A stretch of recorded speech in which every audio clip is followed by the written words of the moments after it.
Ciao, زن نفس می کشد از پنجره صبح شهرن میشه می نشیند و یک چند می شکند شب می شکند شب شهر دهان بند کهنه می کند از لب شهر نفس می کشد از پنجره صبح شهرن میشه می نشیند و یک چند آی خوشحالم زدن به دون دامن آی خوشحالم زدن به دون دامن آجه گمگشتی حسان ستاره می‌گذرد از زمین شب زده شب میل شکفتن دارد دست گفتن دارد باز بکن بی لبان لب زده شب آی خوشحالم زدن به دون دهان بند آی خوشحالم زدن به دون دهان بند آی خوشحالم زدن به دون دهان بند آی خوشحالم زدن به دون دهان بند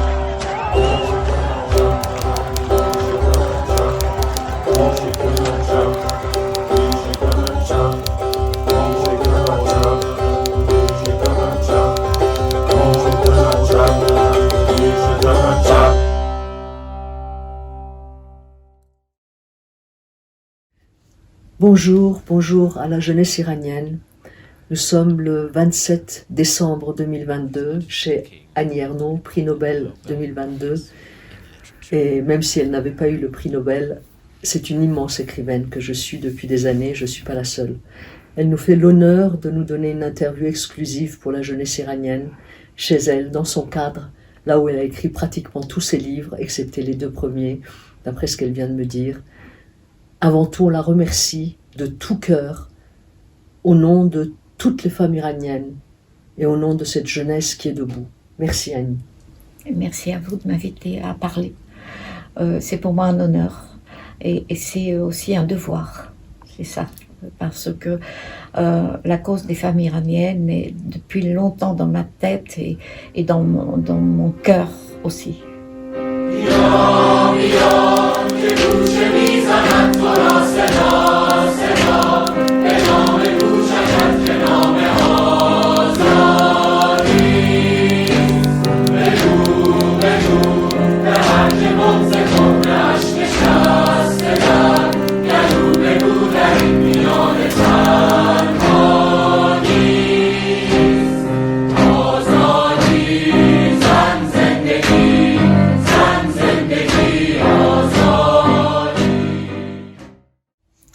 Le prix Nobel récompense de toute façon quelqu'un dont l'œuvre apporte quelque chose dans le monde. Et je crois que pour moi, la littérature a toujours eu une action. J'ai toujours cette impression que écrire, ça n'est pas pour rester sur une étagère, mais c'est pour justement apporter une connaissance sensible, une connaissance qui est différente, bien sûr, de toute autre connaissance, mais qui va agir très profondément et à long terme, le plus souvent, sur les individus, de façon intime. Alors, le prix Nobel donne une visibilité, évidemment, mais pas seulement la visibilité, c'est évident, mais également, donc, le devoir de s'impliquer dans justement ce pourquoi on a été récompensé, c'est-à-dire de se préoccuper du sort des humains. C'est tout simple. Je pense que quand on écrit, on sait très bien qu'on fait partie de l'humanité. C'est ça. Et donc, comment pourrait-on être indifférent à l'humanité présente, à ce qui se passe? Non, c'est pas possible. Et c'est ainsi que je comprends mon engagement.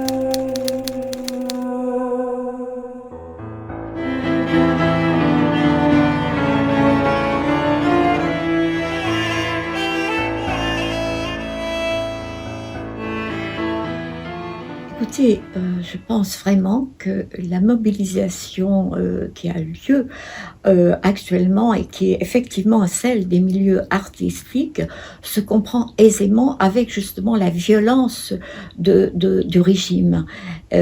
Parce qu'on remarque que, en premier lieu, il y a le cinéma et la danse. J'ai été très frappée par cela.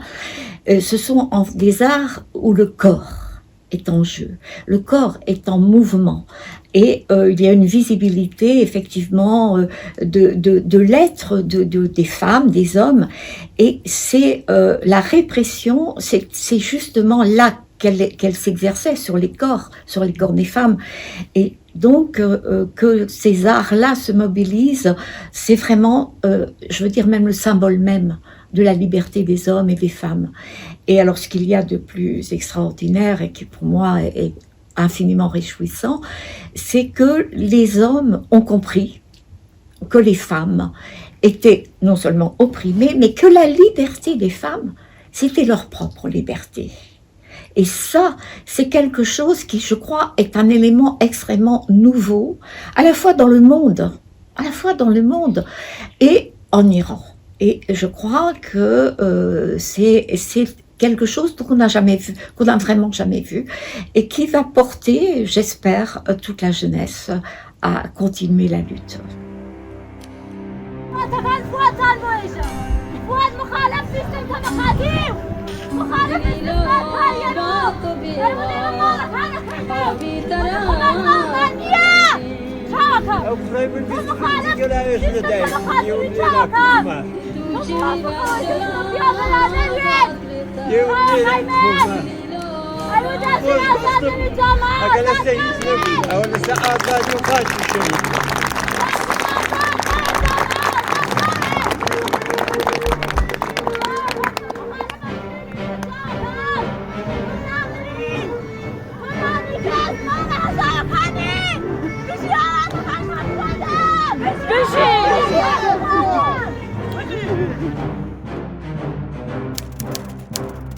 ما در بند این قفس جو را برملا کنیم، ما هم پا و هم نفس زندگی را صدا کنیم.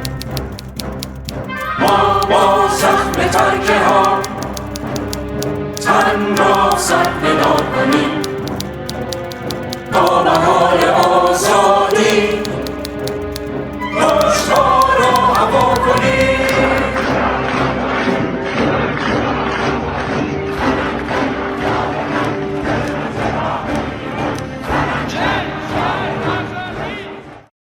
Alors, il y a quelque chose que je trouve absolument admirable, parce que j'admire énormément ce qui se passe. C'est cette association femmes, vie, liberté. C'est la première fois que je vois un slogan, du moins quelque chose qui associe à la fois les femmes, la vie et la liberté, et qui ouvre d'une manière incroyable, en fait, sur un programme d'existence, et qui serait pour moi valable pour l'humanité entière. Je crois que les Iraniennes et les jeunes Iraniens donc, qui luttent ensemble ne se rendent peut-être même pas compte à quel point ils sont le fer de lance, même non seulement dans la lutte contre un régime incroyable, je veux dire de cruauté, d'obscurantisme. Oui, d'obscurantisme, il faut le dire. C'est une dictature, hein, il faut le dire aussi. Bon, que c'est valable d'une manière générale, je crois, pour ce qui se passe pour les femmes dans le monde entier. Parce que nous, occidentales, peut-être, on s'imagine complètement libres. Effectivement, on a beaucoup de liberté.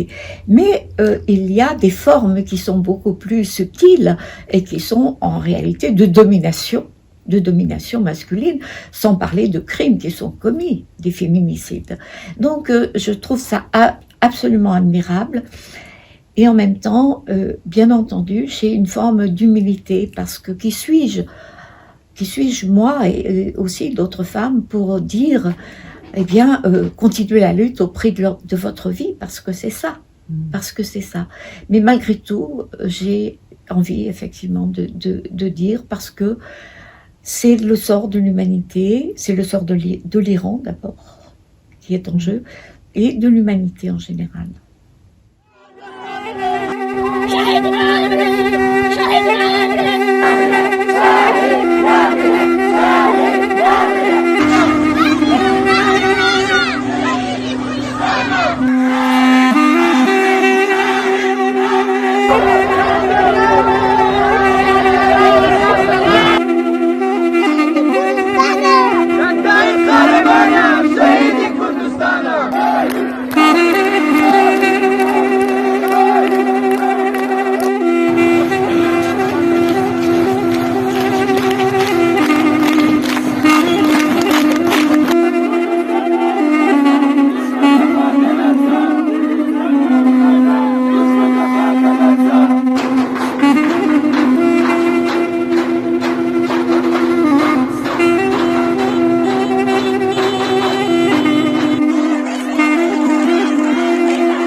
Écoutez, je comprends très bien.